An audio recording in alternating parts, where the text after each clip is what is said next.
Hello, hello. We are back with Death Unto Madness. I'm excited for more madness and probably some more death. How about you guys? So I think what we do is we pick up exactly where we left off, right? So we see we probably see the aftermath of that. We see the aftermath of the pigs, like half-eaten pig corpses, just littering this guy's pig pen, pasture thing, right? And we see the farmer, shocked, just looking at all of it, what the. And then we see the camera slightly changes focus, and we see some kind of darker skinned individuals riding horses across the plains towards Caruzia.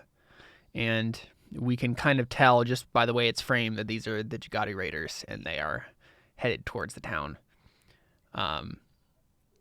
And so I think we go back to Silas, right? So Silas is going up to the manor house and it would be evening, except there is no evening in this world. Oh, I forgot. The sun is always up. And I guess I forgot to mention this to you, Thomas, but basically it's a tidally locked planet where one side is perpetually facing a red dwarf that it's very close to. And there is a white dwarf that is in orbit around the red dwarf. And so every two 24-hour periods, the sun will either be on one side of that white dwarf will be on one side of the planet or the other side of the planet. And so there is a kind of 2-4 day cycle, or 2/4 day cycle of sun change. And there's also a geothermal event that happens every year on the dot, whatever their year is, but it happens annually. And so people can set their time to this event. That's the way they tell time in this world. Otherwise, it's always sun. Everything's always bright. And so you guys live in the twilight portion of the planet, so it's kind of always perpetually the sun is setting.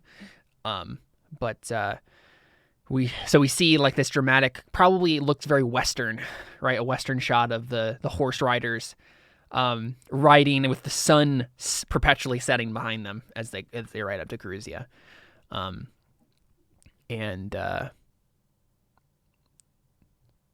I guess, anyway, doesn't matter. So what am I trying to say? Yeah, Silas is going up to the manor house. That's what we were saying. I think it's just roll to cook, right? You get into the manor house, you get into the kitchens, and Silas, you got to make a good feast for the guards and the tax collector and everybody else. So good luck. Okay. So cooking. Can I fork anything? You can fortune butchery and guts wise. Okay, cool. And I think they probably give you 2 kitchen hands that are mildly good at stuff. But other than that, I think that's what you got. So it looks like 4 modifiers. Oh, 4. Cool. Let's see what the ob for this would be. It's gonna be an ob. Well, depends on what your intent is. Silas, how fancy do you want to make this? Are you trying to do an adequate job or a good job? Good. Okay. It's going to be an ob 4. Okay. Please. Nice. Right in the money. 4 on 4. Cool. So, Silas, would you describe to us the lavish feast that you prepare? Have you seen Ratatouille? Yes. I'm kidding. I'm hungry already. So chicken. So we've got wood burning stoves everywhere. Yeah. We've got chicken pieces cooking, seasoned with Greek seasoning. It's not Greek. But it's called Sinian seasoning. Right, of course, yeah. And we've got a cow. So the cow has been like chopped up into like a lot of pieces, a lot of steaks and things. Seasoned as well. Very nice. And But also we also like have the cow head. right, of course. You know, like a pig with the apple right, in with the its apple in its mouth. mouth, yeah. But we've got the cow head, but it's chopped off, obviously. And So it's so a beheaded cow. yeah, and so Silas, I don't think we've actually seen an animal on this world that looks exactly like it's supposed to. Would you describe for us the difference? Like, what do the chickens look like in comparison to regular chickens? Like, are they big chickens like all the other birds are in this world? Probably. That would make sense. So, like giant chickens. They have teeth. So like they have beaks, but they also have teeth. That's terrifying. And what about the cow? I don't know what it's called, but the little thing on top of their head. It's like so long, it's almost like a horse's mane. It like goes all the way down their body. Right, yeah, sure. Cool. And that's a delicacy, the little eating that. Okay, interesting. Cows. Cows have right, so like the deer in this world look like a deer mixed with an okapi. So like, right. That's an example of the kind of stuff. So the cows kind of look like they're mixed with, I'm thinking, like a hippo.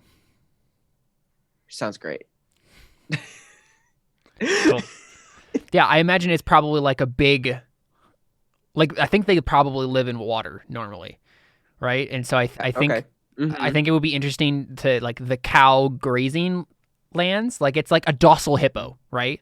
Where it won't go crazy and attack you. But they like live in these like these like ponds, and so literally like the farmers will keep them in these like ponds, but they're just like these big burly herbivores. I think that'd be fun. Okay, sounds good. Cool. So you prepare all that, and I think they are. I mean, they eat it. The feast begins. They enjoy it. But like the success for you, unfortunately, right, is given the way these people are, you're not going to get lavish praise or anything. Right. They just no one mentions anything, right? It's like it was expected that the food would be this good. If it wasn't, then we'd have a problem. But there's no expectations that it's like better than it should be. Like, of course it's going to be this good. But your guess is it was very good and you did a good job, but nobody mentions anything. And basically at that point you're like free to go, right? Like you made the food and you're good to go. You've done your thing, and you're kind of wondering at this point. Like, you're like, now where did Dismas get off to? Like he was supposed to like check in on me at some point. Like you never see him again, and then maybe even check out in the dining hall, just take a peek, and he's not there. There's a notable absence where he should be. We see his wife, who is wearing lots of layers to hide all the bruises she has on her body right now, but like sitting opposite where she would, where her husband would be, as the guards and their wives are seated, in proper etiquette for Sinian table etiquette. I don't know what that is exactly, but there's some sort of pattern to it. So yeah, you notice that she's there, but Dismas isn't there. So, but I mean, you're free to go. So yeah, I don't know if you do, but either way, you're good to go. I don't think I would care. Cool. Yeah, sounds good. So you just leave then? Probably. Awesome. Probably go close up shop. Right. Yeah. Cool. So you head down to back to your butchery, and I think your brother is waiting for you. Great. He's like leaning against the door as you like walk up to the butchery. He has like sour look on his face. And he doesn't say anything. He's just like glaring at you as you walk up. I approach him and I say, "Could you please move so I could go into my store?"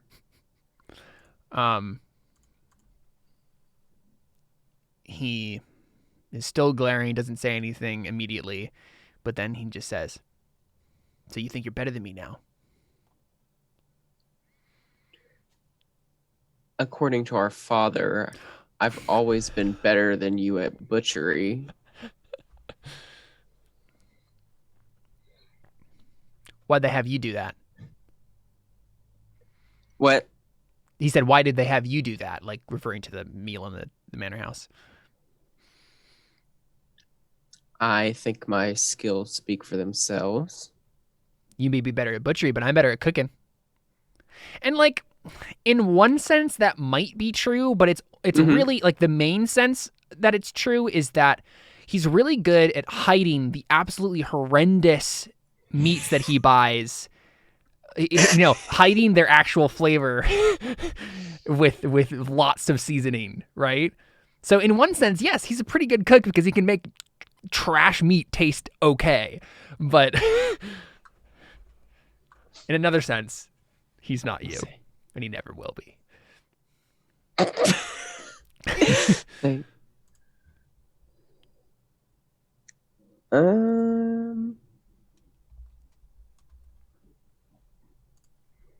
I don't think I care that he thinks he's a better cook than me. Yeah. Because I have the butchery. Like, I don't have the cookery. I got the butchery. Yeah. So I'll probably just say, okay, it's not my fault they chose me. Or no, I'm not going to say that.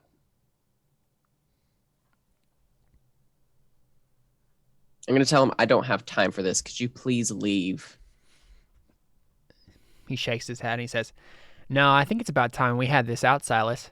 Once and for all."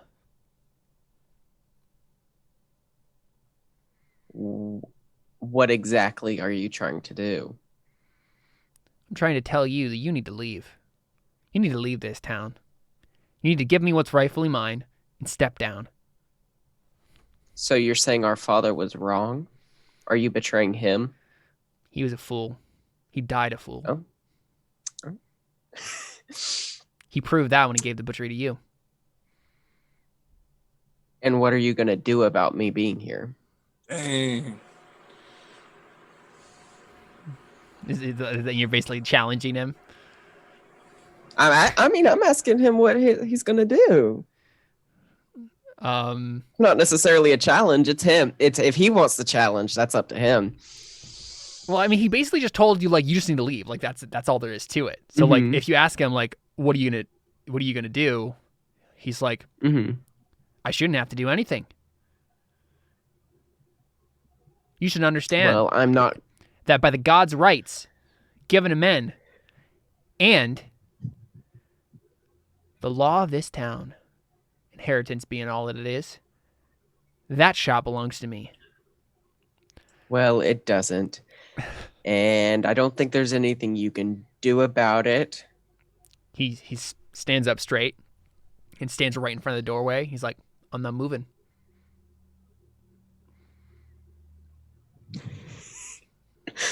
Do I have a back entrance? Honestly, Silas, this is the thing. He kind of does this every month. Okay. Right? Like, this isn't, like, he is really dramatic, so he escalates like this all the time, and it's never worked out in his favor. Like, this is normal. This isn't him finally getting a backbone or anything. This is him wildly flailing for the 300th time. So, I mean, yeah, there is a back entrance, so you could literally just ignore him and just walk around. Just gonna walk to the back and go in. Don't you leave me, Silas. You already know I have a back door. You know I do this every time. You hear him kind of like scuff his feet against the ground, and then you hear him running through the butchery, and then you can tell he's literally doing the childish thing of trying to get to the back door before you do and lock it or something. So,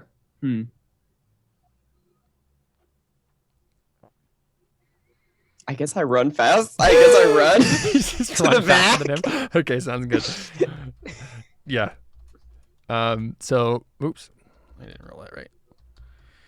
I know I don't have any skill.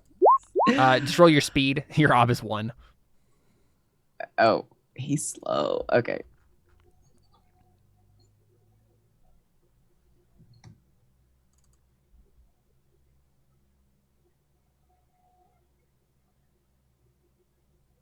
Okay, I did it.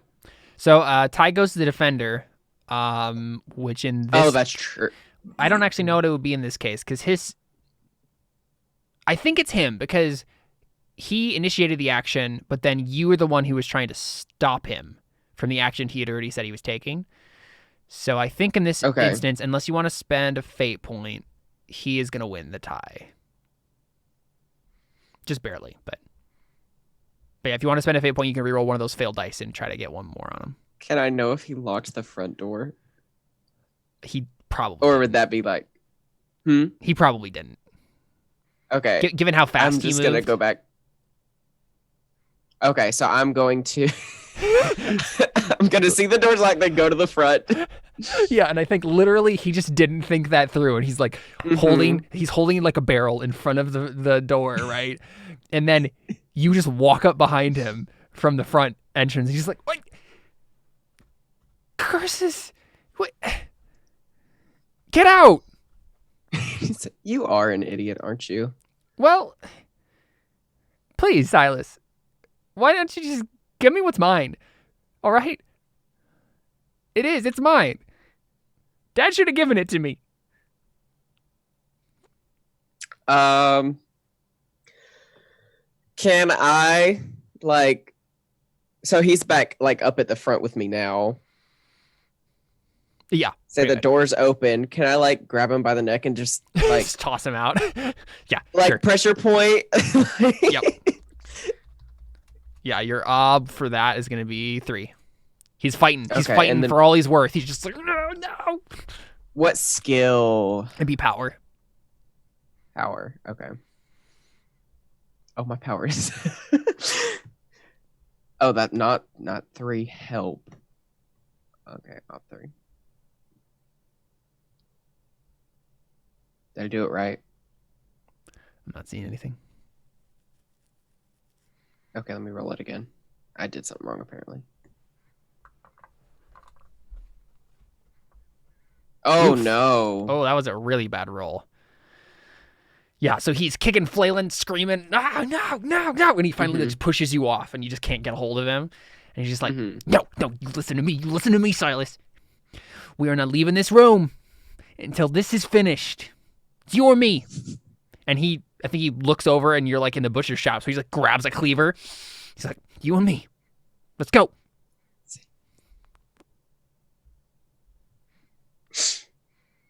And he's just being so stupid. Like, all of this is just pathetic and ridiculous. He doesn't even know how to use that thing, like, except to cut meat, and barely even that.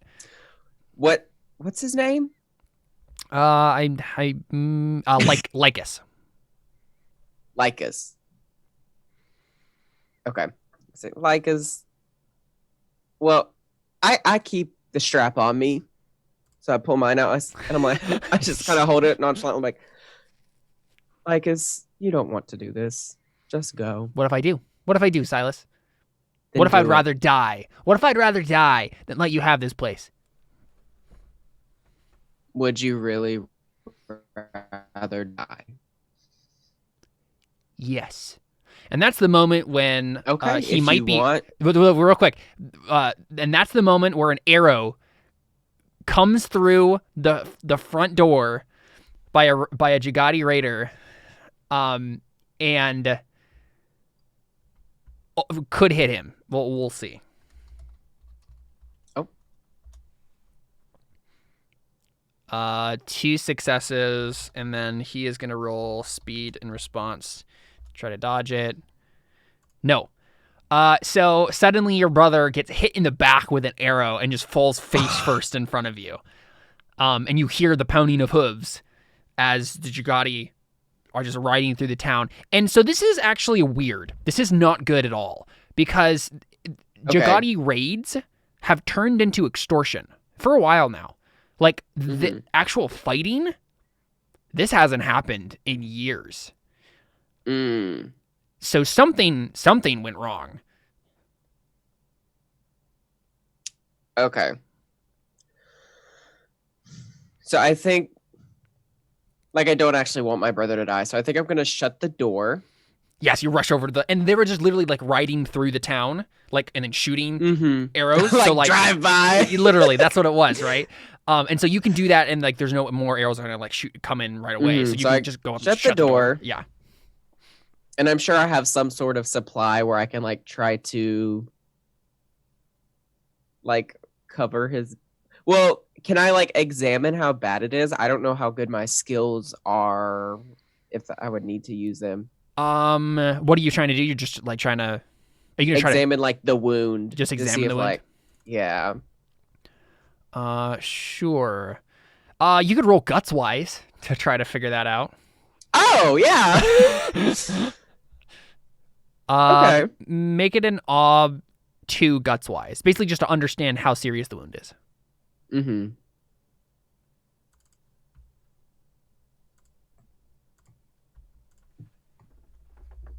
Yeah, there you go. Okay. Perfect. Yeah, you can mark that routine. So I'm actually gonna go ahead and just roll like you're supposed to. Let's see.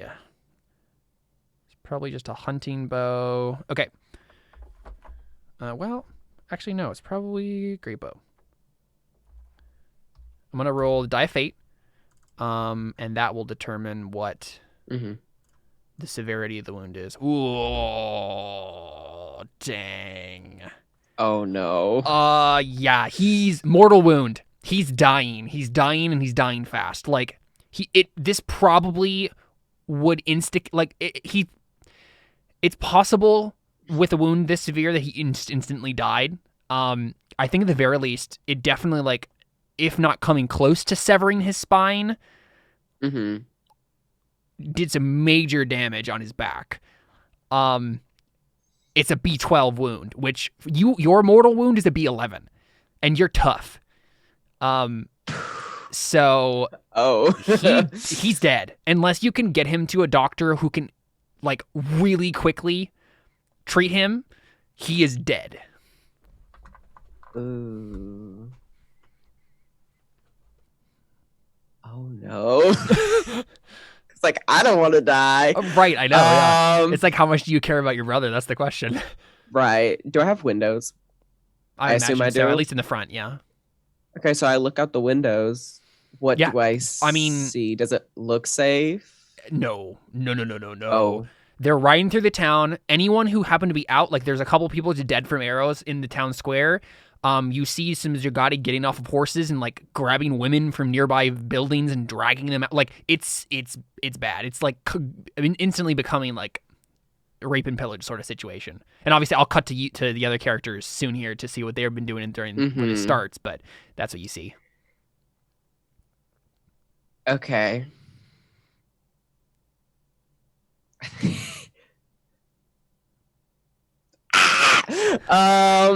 I mean, basically you have two options here. Either like hole up.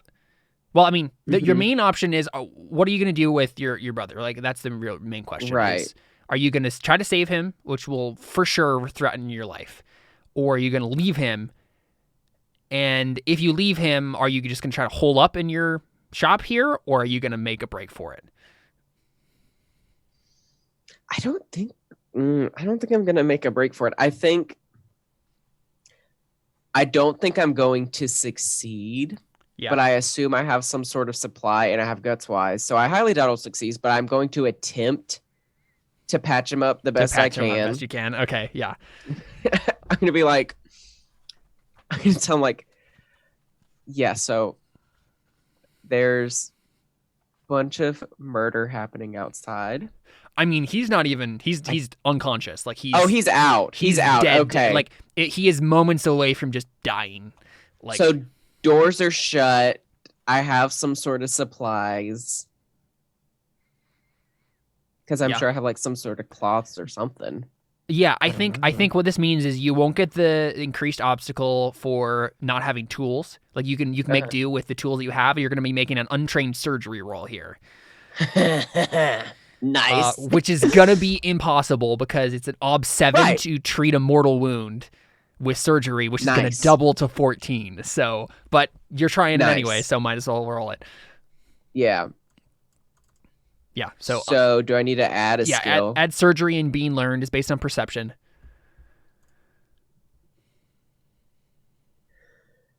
What Perception. What does that mean? It starts with Um, base 2 or yeah, just click on. Oh no, it's be learned. Remember? oh my bad. Yeah, Yeah. yeah, yeah. And then it will just be based on your perception. Okay, cool. So then I'm just gonna click roll. Yep. And then do I get no forks or anything like that? okay. The tools you have from butchery is not going to give you any more penalty because normally you need to have tools to do surgery. Gotcha. But so ob 7 is going to be the ob 7. I already know it's not going to work. Okay, so I attempt to save him. Dang. 1 success out of 14. And he's dying. Yeah, and so now you can make a challenging or mark that challenging test on your perception. At least you got that. Okay. So you're just, I mean, it very quickly you realize there's absolutely nothing you can do. Like, it severed his spine. Mm-hmm. If he might have been dead already before you even started this. Like, mm-hmm. So I leave him there. Yeah. And then I hold up the shop, I think. Okay. You're just gonna try to hide. Yes. Are you making any like concerted effort to legitimately like keep people from getting in, like putting barricades up and stuff? Yes. Okay, cool. So let's see. I think it's a mending roll, which is a skill you don't have. But yeah, mending would also include the construction of makeshift barricades. So yeah, go ahead and add that. That's also based on perception. Okay. Let's take a look at obs.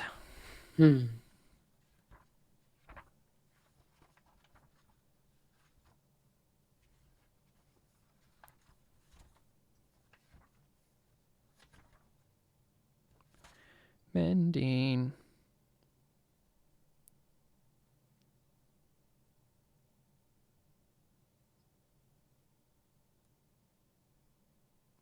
I think it's gonna be an ob 2. Okay.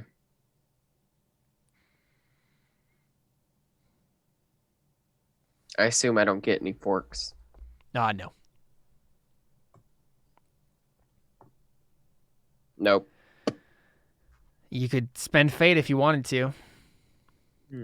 Pretty unlikely chance. You have to get 2 6s, and I mean, yeah, you don't have any 6s either, so it'd be like spending. Yeah, it's pretty unlikely. So I guess I'd just be hiding. Yeah, I mean, you basically put it together as quickly and as best you can, but it's not going to hold up against a determined invader. And maybe gotcha. and maybe you don't realize that, but you do as best you can, and then you hide. Where do you hide exactly? I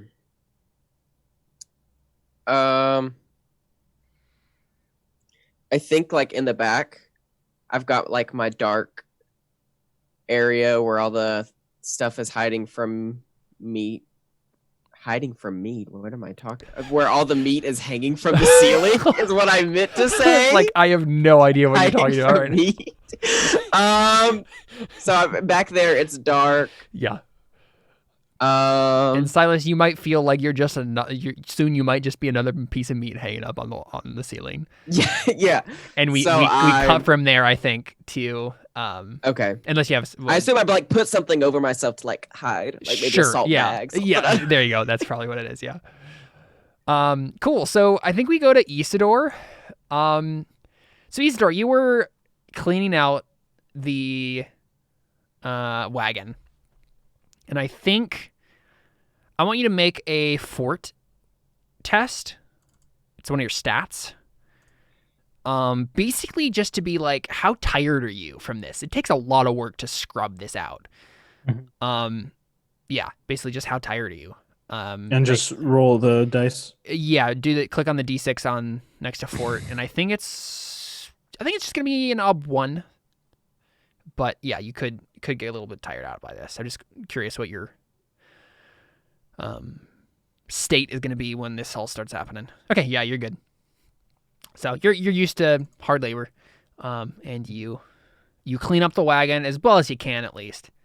And what would you be doing after you cleaned up the wagon? I've completed my tasks for the day, and it's kind of that what am I doing after work sort of thing. Sure. Yeah. I mean, what is it that you do after work?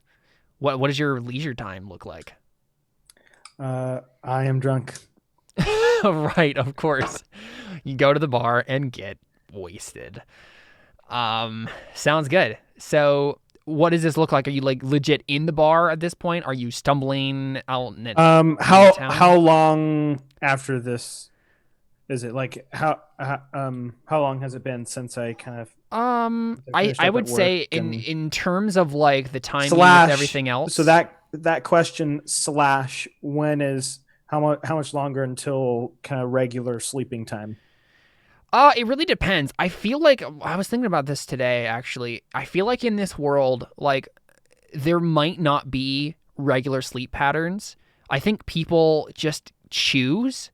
Like there's probably shifts, right? Like first shift, second shift, third shift is probably just equally populated among all of the people. And maybe there are some traditions in some towns of like, this is just the time that we get up. This is the time we go to sleep.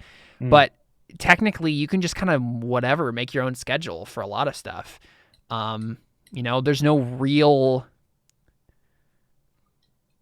regular routine. So I would imagine, you've done your stuff for the day. Okay. So then how long has it been since I finished up? Right. I imagine this is probably like mere minutes before the Jagadi are going to come. So it's probably like, okay, they're finishing up the dinner up at the manor house. It's been a few hours. Yeah. Yeah, I think I'm at the bar. Okay. And I mean, Isidore doesn't really have any friends in town. So like, are you drinking with anyone or are you just drinking by yourself? I think there are some people that I am slight acquaintances with, right? Sort of, kind of fair interactions, with us, between us, and so I think maybe I'm with kind of 2 or 3 guys that there's nothing, any actual real connection there. Yeah. It's just kind of these guys that I kind of know. Yeah, sure, cool. And I think we can sense that from Isidore. Like, he maybe laughs along with their jokes or whatever, but there's no real mirth there. It's just kind of what you do. And so there is the gal who's in charge of the bar, or at least like one of the serving maids. Tell me, would Isidore like have his eye on her? Like, would he have any interest whatsoever in romantic relationships? I was thinking on the spot. I was thinking that I think there is a gal that I am interested in. Yeah, I thought so too. It seems like the sort of thing that would happen in a story such as this one. So let me make a name for her quick. I think she goes by Penny, but her full name is Penelope. And she is, I think, tonight of all nights, or I say night proverbially, obviously. End of work shift, and to end all work shifts. She seems to be looking at you, and like she never looks at you, right? She's you maybe just recently started to get to kind of be interested in her. But most of the time when you come to these places, you get drunk and you get drunk fast. And then it's only afterward you're just like, there was that girl right before I went totally drunk. You just kind of have fond memories of like just watching her. And you notice that she's like looking at you. What do you do? What do I do? And you're like you're kind of halfway to totally drunk at this point. Like, is this Isidore has the courage that only a belly full of beer can provide, or has he not worked himself up to that yet? I think I fancy it, the idea, but then I I remember to myself, I'm probably just, seeing things wrong. There's probably some reason, that's not what's happening there. Right. So you look up and you just look away because you're like, kind of a moment of like, I wonder, and then it's like, no, that's not what's. Yeah, and I think probably what happens, right, is you look down and you're like, no, that's not what's happening. And then you have that unless moment, and then you look back up and then she's already talking to someone else and you're like, yeah, I imagined it. Totally imagined it. And so I think one of the guys next to you kind of elbows you in the ribs and then just says, so, singing tonight? Singing tonight? Singing tonight. Don't we usually sing it when we do this? I wanted to hear that really bawdy song that you said that you learned that one time. Back when you were in... I don't even remember where. Sure, yeah. We could do that. You lead. You got to lead, though, because you're better than I am. Well, I don't know all the lyrics yet. I know there's something about a lady and a cow, but... Well... Okay, well, you get started. Kind of what you got to get it started to get us warmed up. Okay, and then we can and then we'll get so do one of your favorites. Okay, all right. Well, my favorite song is the one about the barmaid, and he says it kind of loud so that Penelope hears, and she kind of frowns, because she doesn't like this guy at all. The barmaid and the man who had too much to drink. And this isn't an actual song. And you could tell he was thinking about which one he was going to, he's barmaid, because he knows plenty of songs about barmaids. Mm-hmm. But then he just makes up something entirely. He's and seems to have his eye on the gal and starts this completely improv, nothing rhymes, and very, very lurid descriptions of both her and his various parts, the various parts of his anatomy. Lots of it's gross. But he starts it with gusto, and I think there literally comes the point where she walks by and he tries to grab at her. Is there any point during any of this that you stop him, interrupt?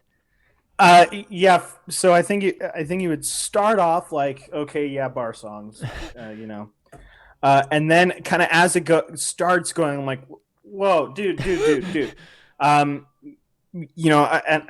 and eventually, if you try to grab my, be like, hey, maybe put my hand down a little bit aggressive, like, hey, and I'm like, we have songs. Back where I'm from. And kind of almost say something there. Yeah. Back where I'm from, we're could be a rowdy bunch of guys, right? But we never sang like that. You don't sing like that. What? Why not? Because that's not appropriate. There's a certain level. There's a certain level. Not appropriate? What are you? Are you a noble? Do you want me to polish your petticoat? And he doesn't know what he's talking about, but you know me. I sludge horse shit. Okay, I'm I'm no noble, but there's a certain line that even you don't cross. Yeah, I feel like you're making a roll here.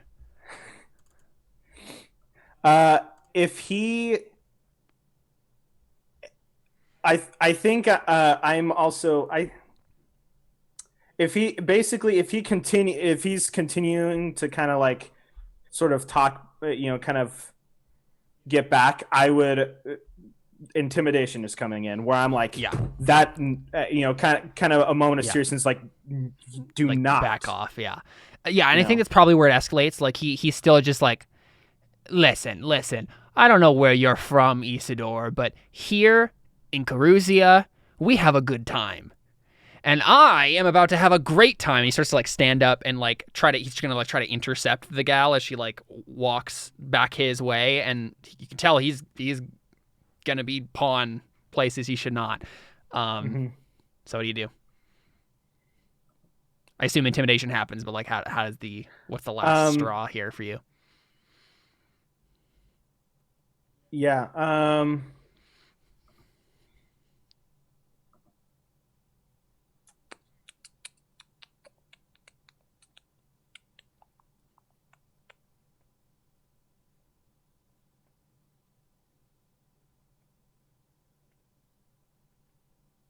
I think I just kind of I would stand if he's standing up. I think I would stand up as well. And just being like, knock it off. Yeah.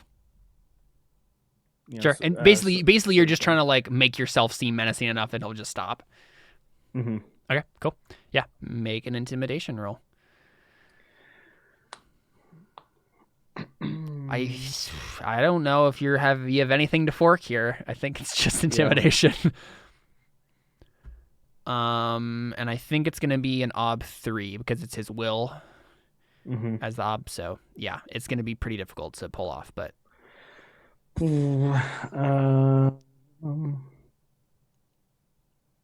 how does authority? What is exactly is authority wise? Yeah, and so like I was thinking about that too. Like I think you can something to keep in mind as you're like describing yourself doing stuff, right, is if you describe yourself in such a way where it seems obvious that you're like using these pieces of knowledge to help. Like if you had said something like, if you had tried to like push around your authority, however tenuous it might be, you could do that, but you'd have to like try to frame your interaction with him in such a way that you have authority over him, which you obviously don't, but you could figure out a way to do it. Got it. Yeah. So, but I mean, yeah, if you still wanted to add a piece like that, you can feel free. No,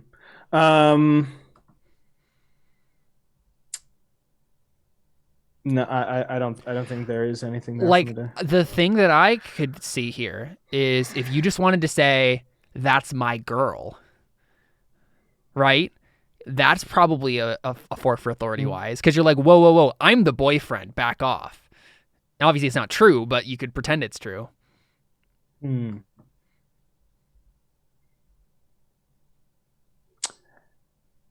That could be interesting, but I don't think I'd do it. Okay, sounds good. Yeah. Basically, I'm playing the balance between being intimidating and stop this, but also ultimately, depending on how roles go and stuff, and how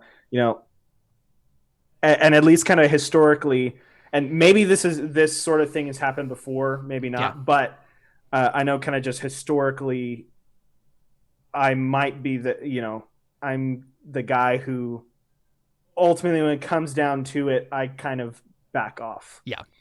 Yeah. Okay, cool. Yeah, roll that intimidation. We'll see if you get lucky. So, ob 3, no other modifiers. Nope. Dang. The success you did get is a 6. So you have a couple options here. You could spend 1 fate and just reroll the 6, or you could spend 2. You only have 2 left, but you could spend 2 and reroll 2, and you have a mildly good chance of succeeding if you spend 2. If you spend 1, it's a 1 in 12 chance.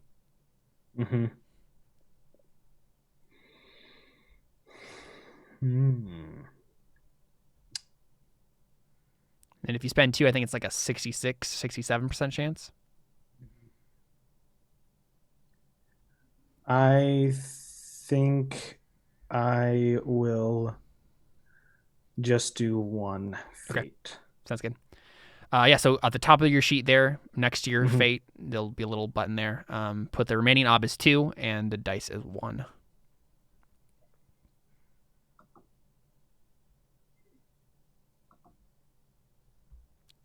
Oof. 1 is not enough. Okay, cool. So,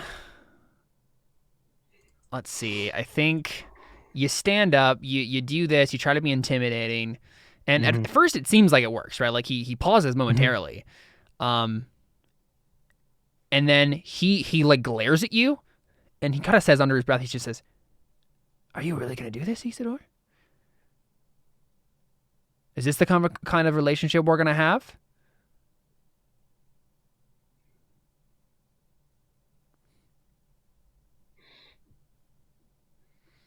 I kind of, pause. There's a moment, and then even if there isn't any actual physical movement, I don't sit down yet, but you can just tell my body change, and it's a conceding. Yeah.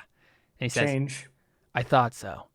And then he like turns around to like, interact with Penelope again. And that's the moment where the door gets kicked in, and a bunch of Jagadi raiders, probably like 2, step in with wicked-looking axes. And I think literally, one of them just right away just like chops an old man who's like right next to the door and just he just eviscerates him. He's on the floor. And then that's the moment of just shock. And I want probably should have done this for you too, Seth, when this happened. But Isidore, would you roll a steel test for me? It's in your attributes. And there it is. Basically, to see how much you hesitate when this starts happening. How quickly you get your nerve back. Right, so advantage is 0. Yeah, let me grab. I got to figure out what the up is for this. Steel. Or with being slightly buzzed, dampen. Well, yeah, I'm checking all of that. Bit. I don't know if there's various modifiers for stuff. Where is steel? Here we go. You're not being startled by something mundane, and I don't think you feel safe in a group of friends or allies. Let's see. So yeah, witnessing a person killed is a +1 ob. So you're gonna put the ob at, normally it would just be your hesitation, which is 6, but it's gonna be a 7 instead because but steel automatically open ends, which means all the 6s are gonna automatically reroll, so it's still possible even without spending any fate. But yeah, it's gonna be an op 7. Okay, and no advantages or anything? No, I don't think so. All right.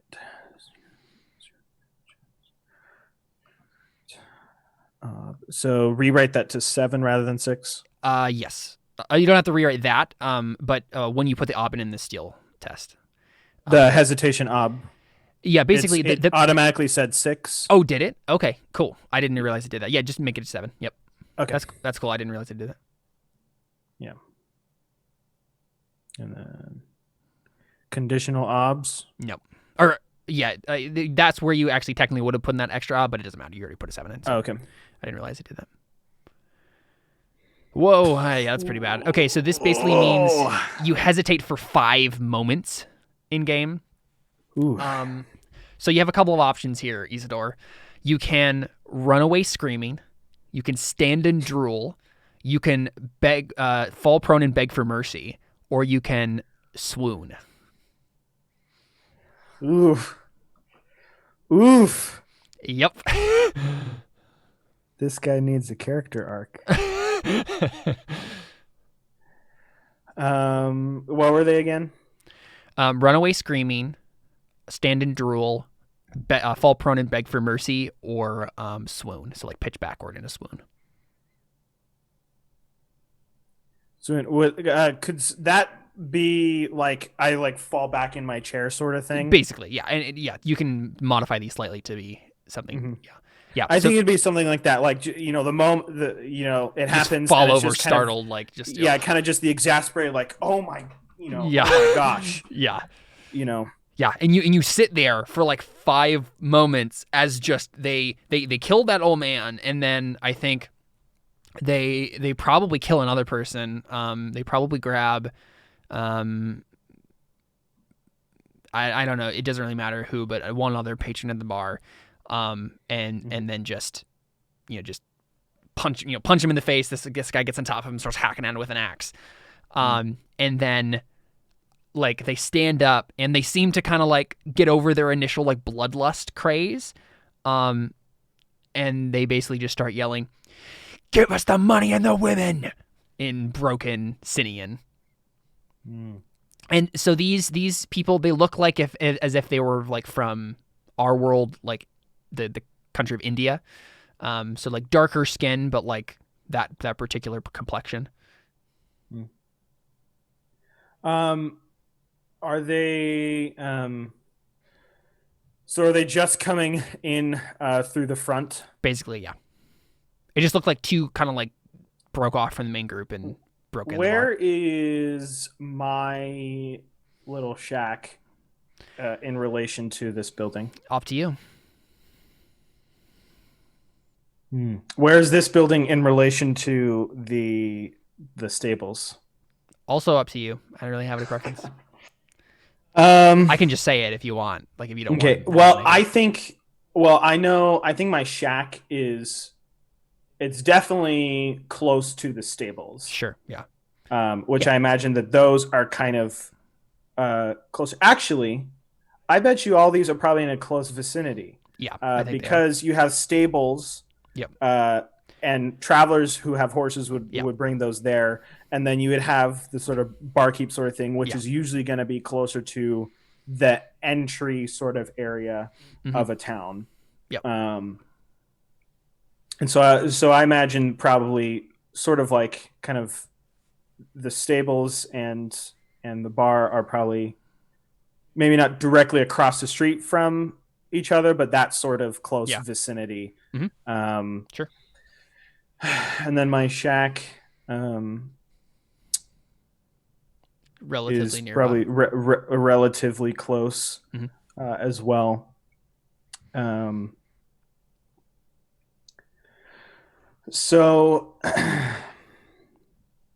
yeah, so they start yelling at people, and you still hesitate long enough that, like, you know, they basically are starting to rob people, and they're in the middle of robbing people. And I think basically as soon as you get what happens basically right as you get control of your faculties is one of them grabs Penelope, like starts dragging her by the hair out of the building. Man, because I know my spear is back in my house. Yeah. That's probably what shocks you, like alert again, is when they grab Penelope. Yeah. Oh yeah. And I'm just like, I know, like, I can't fight in this moment. Probably not. Yeah, they have axes and you have punches. But also, I don't know. Like, one, how do I get out of here? Two, then is this all happening in an instant? Like, by the time I can run over there, grab my spear, like, is that basically too late? That's the quick succession of thoughts.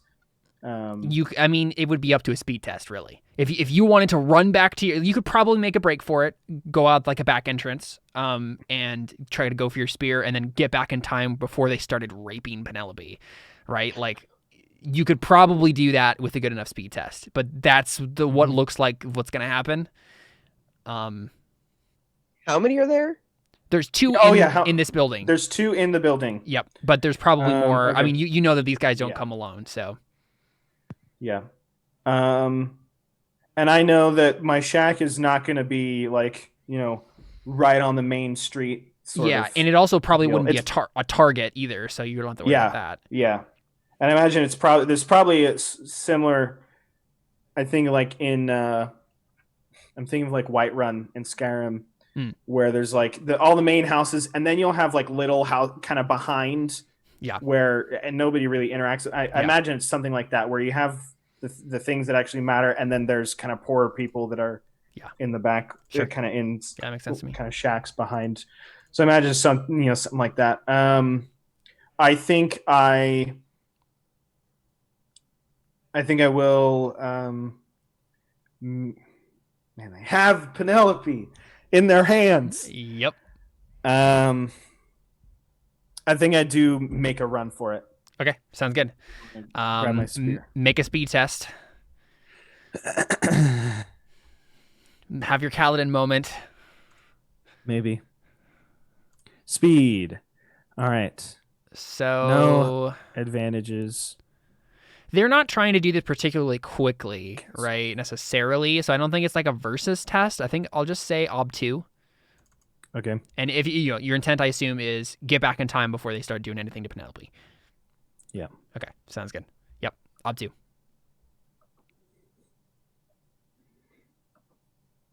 Hey. Nice. Cool. So we see Isidore make a break for it. And, one of the raiders, like, yells out at you, like, get back here. And then, but you make a break for it. You run out the back door, run to your shack. Where do you keep your spear? It's under my bed. Okay. Yeah. So we see you look on, grab the spear. And then what do we see on your face when we realize that, like, you're determined to stop this? I think so. I think you would have.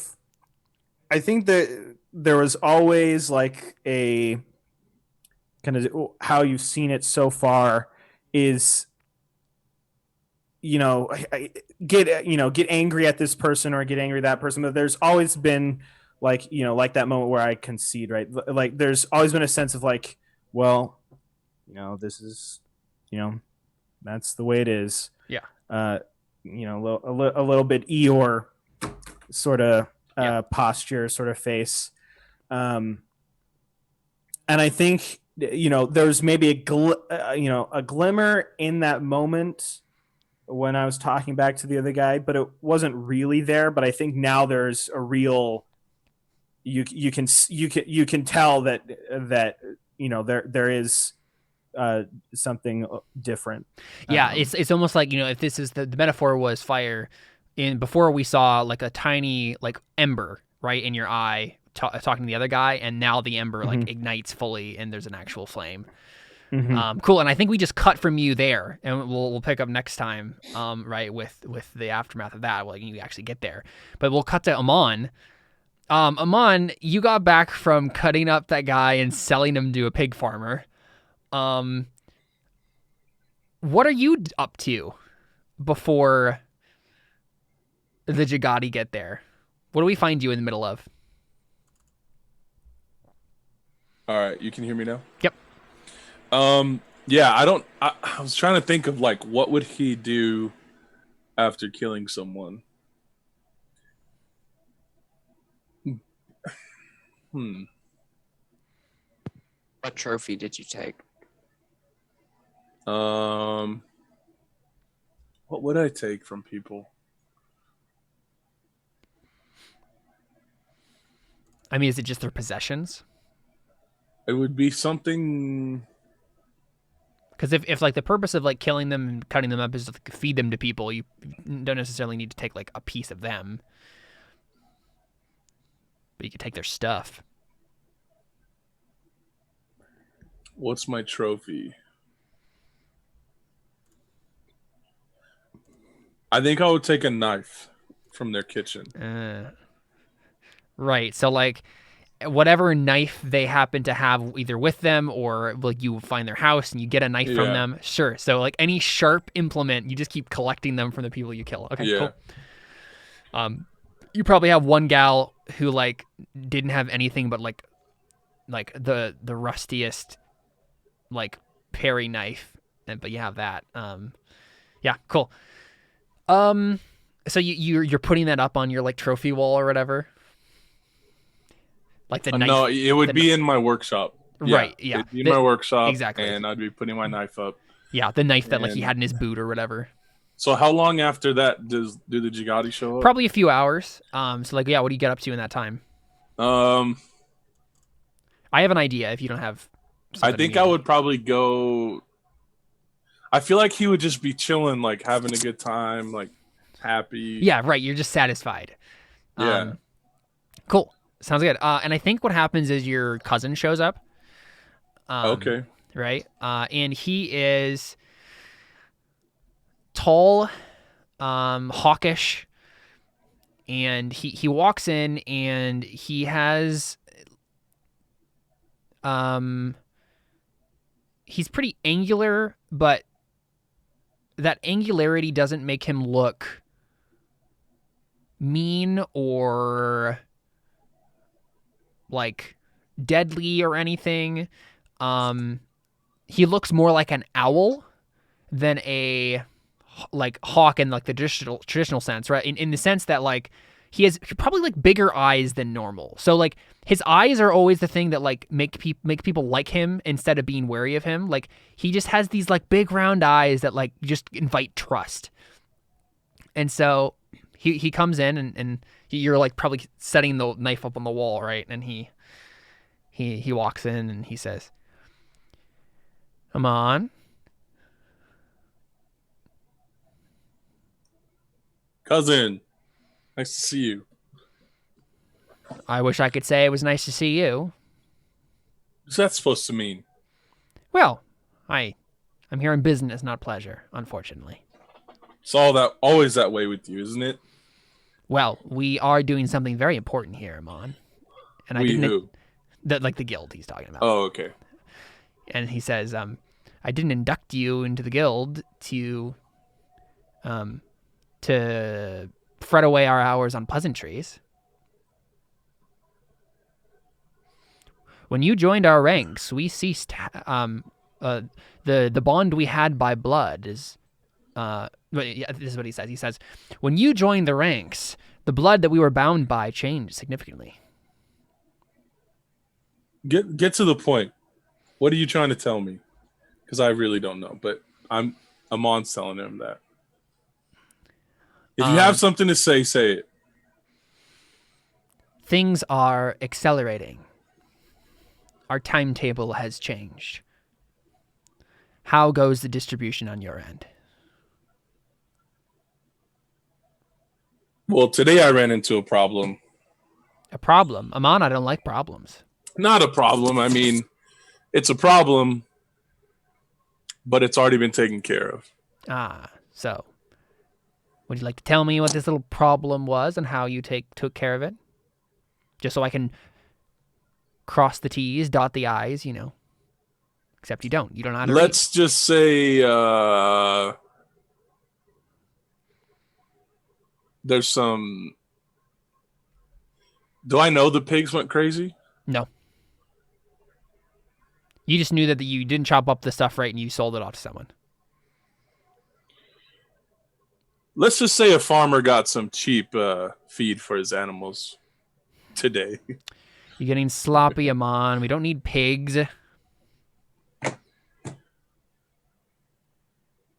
Hey, you're not a butcher.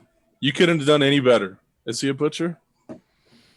I don't know. Sure, let's just say he's not.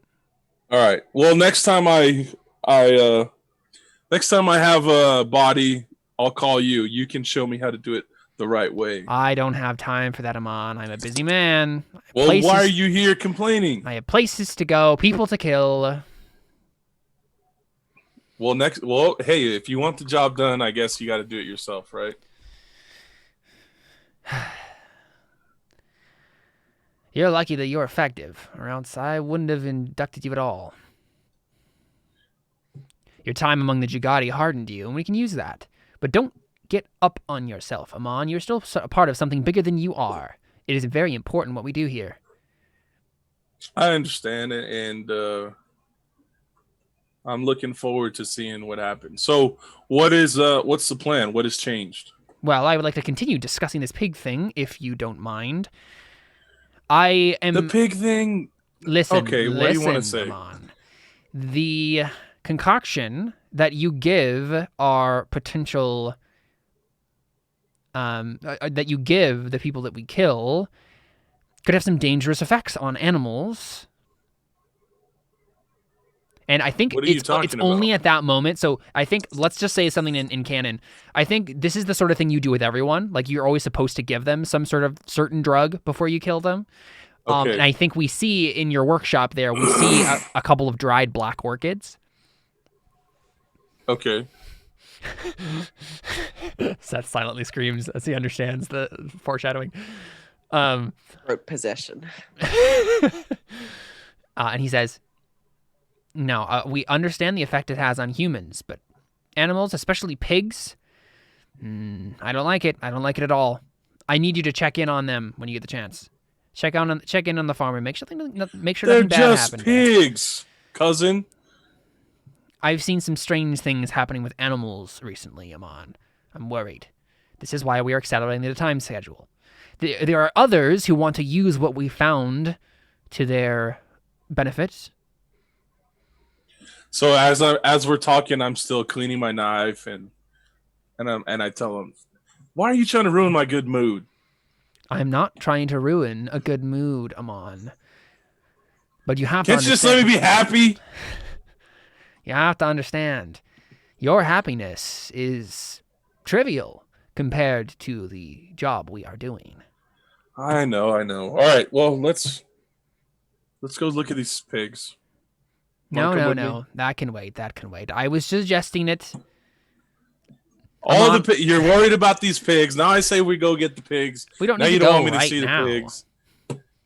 I am telling you to check in on the pigs. I'm telling you to make sure that your mistake was not a big mistake. I have something else that I'm here to discuss with you. I was just merely making sure that you would follow up with the thing that you screwed up in the first place. I will. I apologize. Thank you. I will. Thank you, Amon. Thank you. All right. So, we've discovered something quite interesting. And that's the moment where he gets interrupted by... you hear shouts from outside and the clap of hooves, and he frowns and looks back. It's like, you expecting more visitors than just the tax collector today, Amon? No. Let's see what's going on. Yeah. And I think what probably ends up happening is you get to the door, right? And you look outside, but we look behind you and your cousin is nowhere to be seen. He's just disappeared. But you're going to be caught up in whatever's happening right here, so you probably won't even notice for a little bit. You look out, and yeah, you see the Jagadi raiders riding through the town, shooting some people, grabbing women out of their buildings. Yeah, things are happening. What would be a good derogatory term for the Jagadi? The Jagadi, let's see. So based on their name, or well, I don't know, because I feel like my character would slam his door and say, "Those damn yeah whatever they are." I'm gonna find the cultural traits that we have for them. I know that they have tattoos. That's a cultural thing they have. They ritually tattoo themselves. They are also superstitious and polite. Yeah, I think it should have something to do with their tattoos. These are their cultural stereotypes, and a lot of the cultural stereotypes come from them as slaves. So yeah, something about the tattoos. You said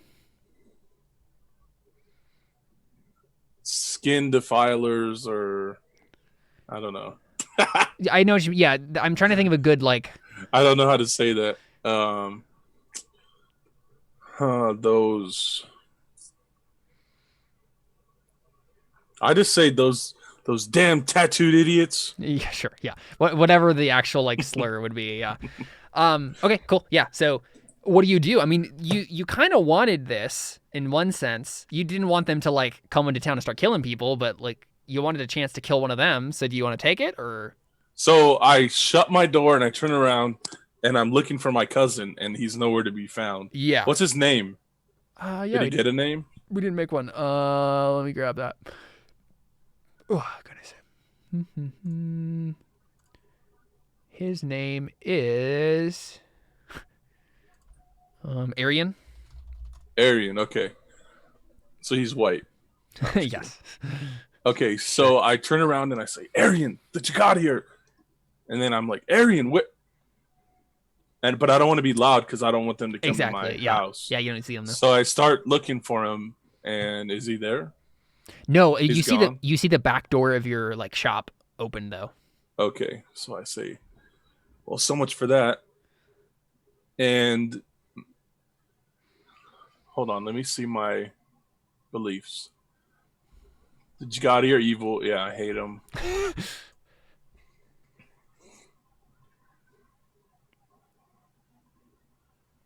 So I go to my workshop and get a weapon. I don't have any armor, huh? No. Whatever. I get a weapon for sure. I get grab your best knife. My biggest knife. Cool. And yeah, so I mean, the situation before you, right? Like, it's prime for trying to kill one of them, but you also don't want to just rush out there because then you're going to be a target. So how do you want to? Well, and I don't want to. I think because I don't really care about anybody else. Right. I just care about hating them. Like, so I was thinking, oh, maybe I would go try to help other people, but I wouldn't. And my bloodlust has already been satisfied for the day, so I'm not really like that excited about killing them. Right, yeah. Even though I hate them. So unless your cousin ruined your good mood from earlier and now you're like feeling the itch again. He pissed me off. Yeah. He did. So I'm going to say that So like one idea. I do have friends though, because people like me. True, yeah. I don't know what I would do. I don't know what's the correct response. Like, because like if you just want to like ambush one of these guys, one thing you could do is maybe I kind of want to like sneak out right. and try to be subtle and catch one that gets like separated from. Okay, yeah, sure. Because I'm not stupid. Like I know I can't fight their whole little raiding party. Yeah, one issue though too is that you don't have the skill stealthy. Okay. Right, so that might not be an option for you. Like the idea I had was, if you wanted to, you could like open your door and then like put something semi-valuable like kind of in front of the door, and just to see like a Jagadi comes by, notices it, and then wants to walk in, and then you could just like stab.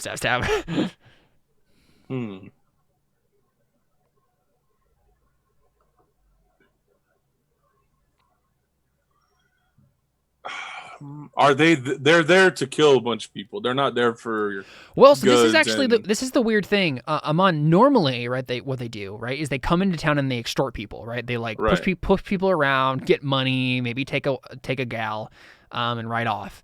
But this sort of like actual fighting, not happened in years.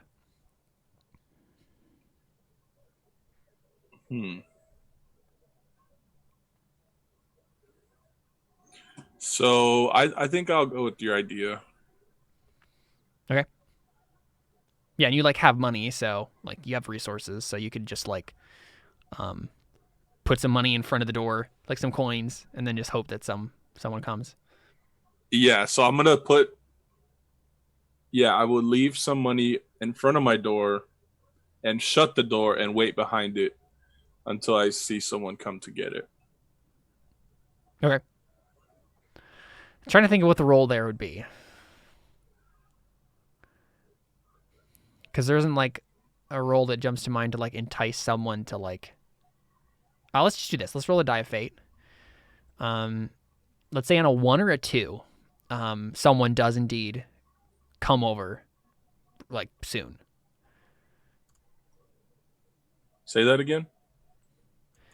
Okay, I got a 3. So I think just by like fate's chance, your house just happens to be in a place where they aren't noticing it. Like they're busy with other places. So some minutes pass and no one comes.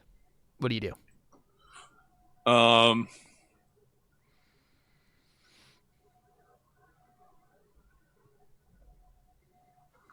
think I would just wait. I don't know that I would. No, but I really want to kill one.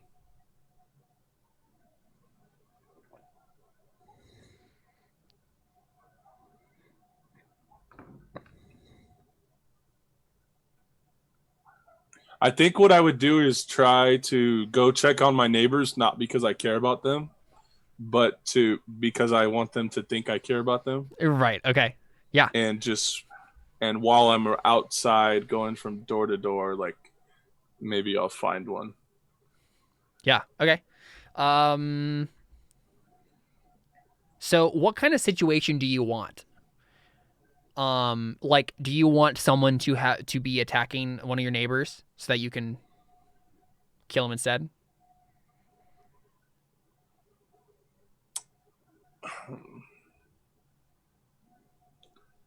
Yeah, I don't know if I've ever killed in public though.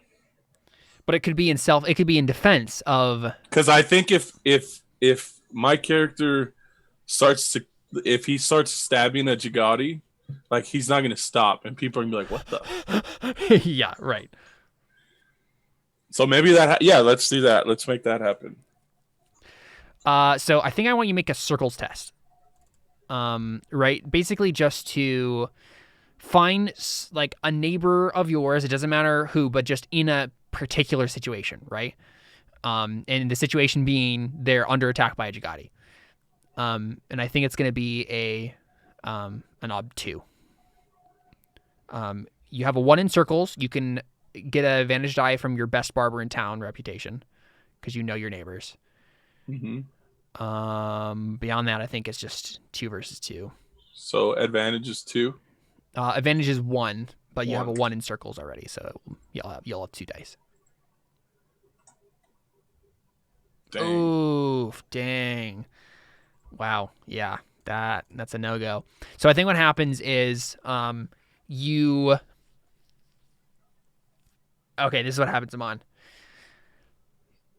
You go to the next storehouse, right? And you're basically, you can see this in your mind, right? You can see the possibility before you're like, yes, there's going to be a Jagadi attack on one of my neighbors, and I'm going to get to kill a Jagadi. And you're paying so much attention to that you see a person, and they are, it's a man, and they are holding a weapon, but it's dark in there, and your mind just immediately is like, it's a Jagadi, I get to kill him. But we know as the audience, this is your neighbor. But I kill him. But your immediate thought is, this is a Jagadi, I want to kill him. You can you'll have to roll and stuff and whatnot. But I'm just asking, I guess, is that the instinct you would jump on? Oh yeah. Yeah. Okay, cool. Yeah, let's do. I think he has like a club, or like just a big stick or something that he's like trying to defend himself with. So he's gonna use his brawling to try to resist you. So your ob is 1. And I'm rolling what? Knives. All right. All I roll is knives. Well, you did butchery. So too. what can I roll in? Anatomy. 1. Guts wise and knives wise. 3. Oh, and butchery, obviously. So 4. He's dead. Nice. Yep. Very, very dead. So we see this horrible scene of Amon just stabbing this guy over and over and over and over again. And it's only after he's just totally dead that the light falls on his face and you realize it's a normal Sinian guy who was your neighbor. You just gave him a haircut like 3 days ago. And yeah, he is dead in your arms right now. And I think that's when what happens is that you're there like over the guy with like blood all over you and a knife in your hand.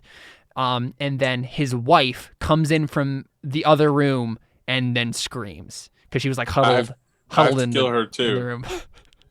I have to. You just escalate and you just kill her too? Yeah, I have to. Okay. There's nothing else I can do. And plus, I don't care if they die. My character doesn't. Yeah, sounds good. Because whoever he kills, she's gonna try to run away. Let me just make sure I'm acting with how I am supposed to. Where are my beliefs? People's only value is their ability to satisfy my need to kill. Yeah. And I'm the only person who matters. Exactly. I will make sure that no one finds out my secrets. Yeah, so I'm killing her. Yeah. So I have to try to kill her. Your ob is basically 1.5 because she's rolling speed to run away, but she only has like speed. It's not a skill. So okay. You're using a skill in response, so you're better. So yeah, so putting the ob is like 1.5 basically. So where are my dice? My die. Stats and skills. Here we go. Same situation. So knives with 4 forks. Oh, I didn't. Was that a routine a minute ago? It was, yeah. Did you already put it in? Yeah, I did. Yep. Oh, sorry. I just put another one. You didn't need another one, but yeah. I'm sorry. No, I can't remove it. No, you're fine. It doesn't matter. All right. 4. Yep. And then 1.5. Yep. Yep. So dead. She's very, very, very dead, and I think that's just. Is someone else gonna see her dead? No, I think you've kept your secrets. The house is completely, well.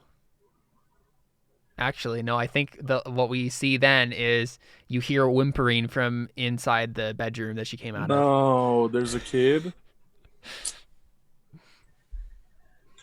I have to kill. No, I don't have to. I don't have to.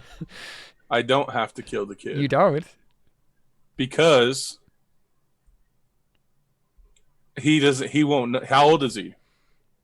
I think it's a girl. I think you remember as you're like remembering the family that lives next door to you. You know, it's like a 6-year-old girl.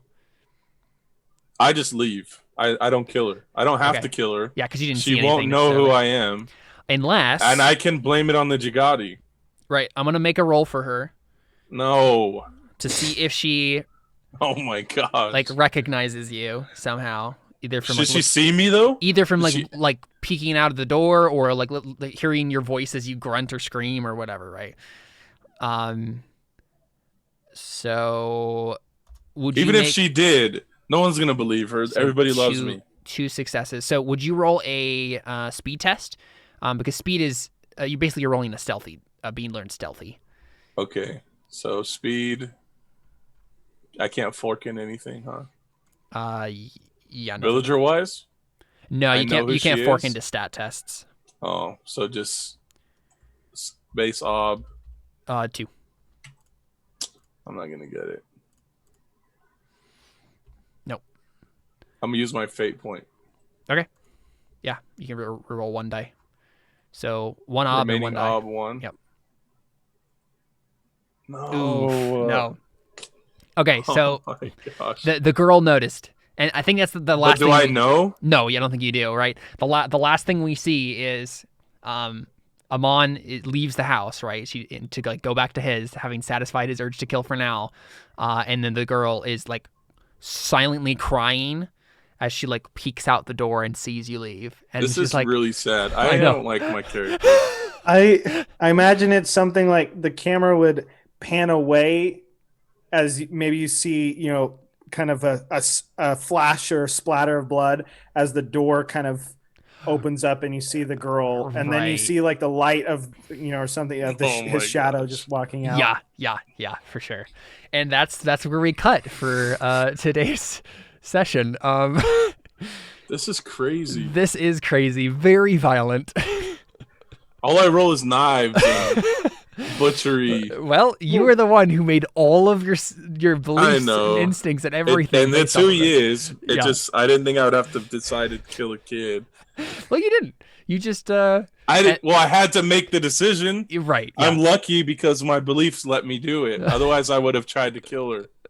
Yeah. Like, because I would think he had to. But Well, let's go through beliefs, instincts, and traits and see if you guys got any Artha. Amon, let's start with you. Well, you found several people to satisfy the urge. So you can get a persona for that. Okay. What do I do? In that bubble up at the top hit there. A 1? Yeah, put it another one, yeah. I did make sure no one finds out my secrets, or at least I tried to. You tried, yeah. That's the thing. If you had killed the girl, I would have given you a persona.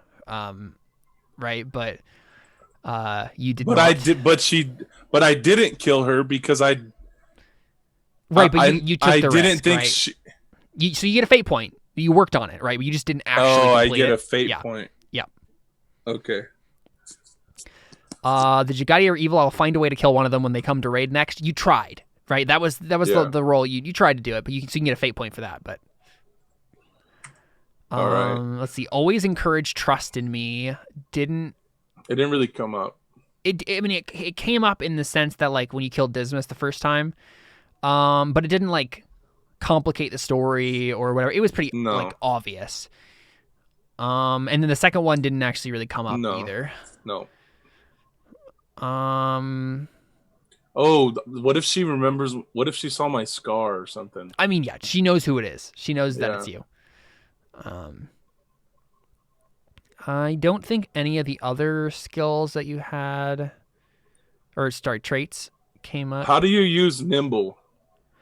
Nimble is a call-on. So if you had failed any of those knives tests, you could have re-rolled all the failed dice, but you didn't fail any of the knives tests. So no.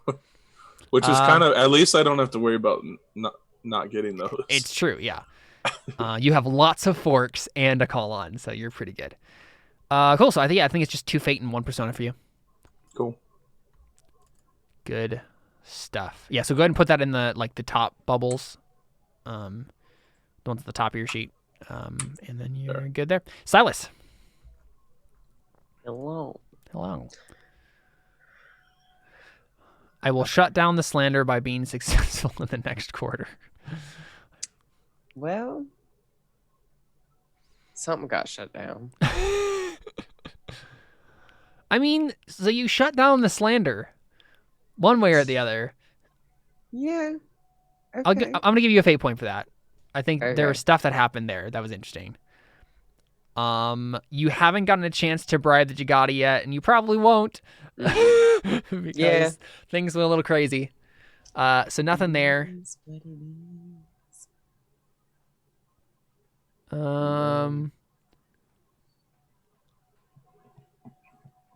I think I'm gonna give you. I mean, if you want to, you know what? Let's do this. Let's have your third belief have been something about the situation I threw on you without any warning with the cooking stuff. So I'll give you a persona for that because I mean you did it right. You did everything successfully. You fed everybody as you were supposed to. So you can at least get that. Cool. And I'm gonna give you a fate point for thick skin. Because of your just constant you just didn't care about your brother basically the whole time that he was freaking out at you. So I think that made it more interesting. You just added in your fate bubble. At the very top. Yeah, those bubbles next to beliefs, instincts, and traits are there basically just so you can keep track of them if you didn't know how many you're adding up all together. But you don't have to keep them there. Cool. 2 now. And Isidore. Okay, cool. I mean, you can take a fate point for I don't want to rock the boat. Right? Like, you were working on it. You did several things that helped you to not rock the boat.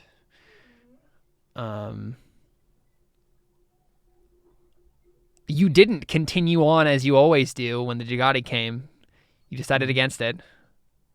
Yeah. And then you see, I realize the I won't take another life is more of a belief than an instinct. So at some point halfway through I moved to that because that made more sense to me. Right. And what are you going to do about that? Like you're coming into a situation now where you're going to be forced to either take a life or what? Like, are you going to still stick to that? I can fight them and even stab them without taking their life. Right. So basically the second part of that belief is going to be like, I will face the Jagadi without murdering them or something, without killing them. Do we modify beliefs here? No. I mean, you can technically modify them whenever. You just mean like I just mean how like I justify it. No. Like because beliefs are usually 2 parts, right? So they have the beginning, which is this is something I believe, and then what I'm going to do about it. Because the first technically you could have a belief that's just I will never take another life, and you would get fate points on it various times when you worked toward did it, and it was interesting, but you could never get a persona because there's no way to actually fulfill that. But if you have a second part that's here's the next piece to make sure I keep doing that, that's how you get persona points. So yeah, I would imagine it would be something like that, right? You're like, I'm going to fight the Jagadi, but I'm not going to kill anyone. Cool. But okay, so I think honestly, fate points for the first 2 beliefs, because even though you didn't work on the second one, the fact that you had it made the story interesting just by virtue of that, right? The belief number 2, the fact that you had it, even though you didn't work on it necessarily, the fact that you had it flavored the whole scene. Interestingly, so 2 fate points. Let's see. I always assume I don't fully understand others' actions or motivations. So much disrespectful. My answer gets the best of me. I'll give you a fate point for the second one. Right, we saw the fun moment where you had to stand up against him and then you back down, and that was bad for you. Otherwise, I don't think your traits came up yet. Nobody's recognized you as an outlaw. Being drunk didn't actually make it harder. You're technically still slightly drunk going into this fight, so that might come up, but otherwise, I might actually make you make a drinking roll as we start next time to see how well you kept your liquor, sort of a thing. See how when you go into it. Otherwise, I think that's it. This has been Death Unto Madness. I'm very excited to see how the end of this all turns out. I imagine there will be much more death and madness to come next week. Thanks for playing, guys. It's a lot of fun. Nice. All right. Thank you. We're out.